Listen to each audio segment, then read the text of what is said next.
Le projet INTER, énergie renouvelable et technologies appropriées pour l'accès à l'eau potable en milieu rural, c'est un projet cofinancé par l'Agence italienne de coopération au développement, l'AICS.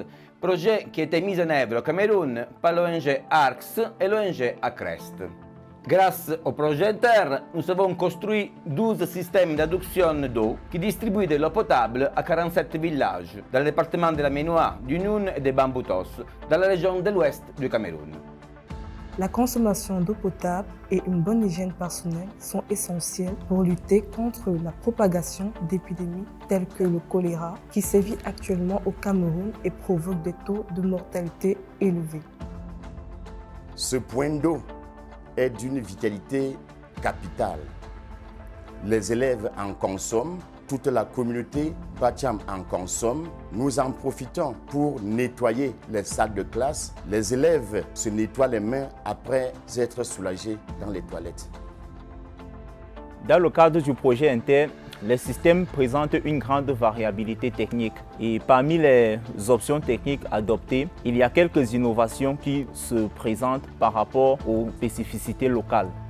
L'une des innovations concerne le captage de rivières avec un lit de filtration constitué de pouzzolane, ce qui permet de réduire la turbidité de l'eau lors des périodes de forte pluie. Étant donné que nous sommes dans une zone où, en cas de forte pluie, la qualité de l'eau devient très sale. Ce captage de rivière est équipé de 2 principales chambres. La première chambre que voici a surtout pour rôle de diminuer la vitesse de l'eau. L'eau arrive à cette plus grande chambre, la chambre avec lit filtrant. Dans cette chambre, il y a du gravier au fond et au-dessus, il y a de la pouzzolane.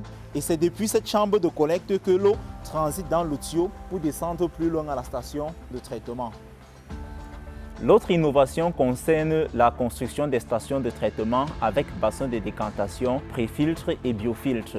Eh bien, le rôle de ce bassin de décantation, c'est d'éliminer les particules qui sont grossières à l'intérieur de l'eau.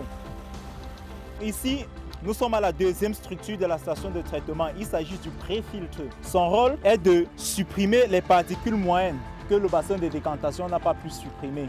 La particularité du biofiltre est qu'il permet de faire le traitement physico-chimique et le traitement bactériologique.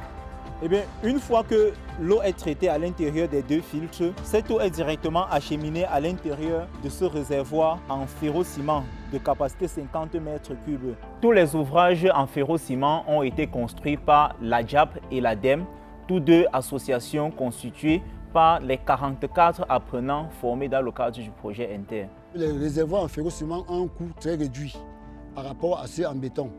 D'où cette acquisition très positive et donc nous avons l'obligation de former nos cadets afin que le lendemain nous nous assurons que nos ouvrages sont restés pérennes.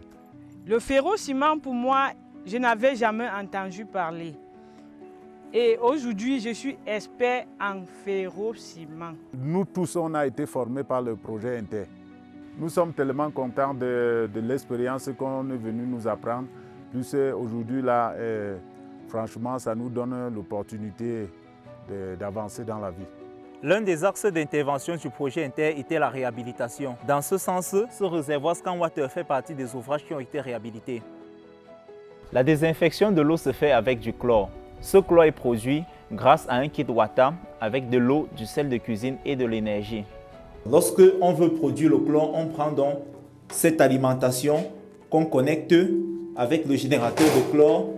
Et puis une fois qu'on a connecté, on va juste placer le générateur de chlore dans son récipient et puis on va produire le chlore. Et puis dans l'autre chambre, il y a la pompe doseuse qui va également prendre son énergie ici et permettre de prélever le chlore pour introduire à l'intérieur du système. Une fois le réservoir chargé, l'eau est distribuée dans une conduite en PEHD Panaflex jusqu'aux différents points de consommation. Donc on peut bien voir que l'eau est déjà bien claire et prête à la consommation. La gestion des ouvrages hydrauliques réalisés dans le cadre du projet INTER sera assurée par l'Agence municipale de l'eau et de l'énergie et les comités locaux de gestion qui ont été mis sur pied. Et dans cette gestion, il est question de récolter les fonds auprès des bénéficiaires directs de ces ouvrages qui vont nous permettre d'assurer non seulement la production de l'eau, mais également de faire les extensions des ouvrages qui ont été réalisés à ce jour. Ce mécanisme qui est mis sur pied par la commune de Tcham permet d'assurer la durabilité des ouvrages hydrauliques réalisés sur son territoire.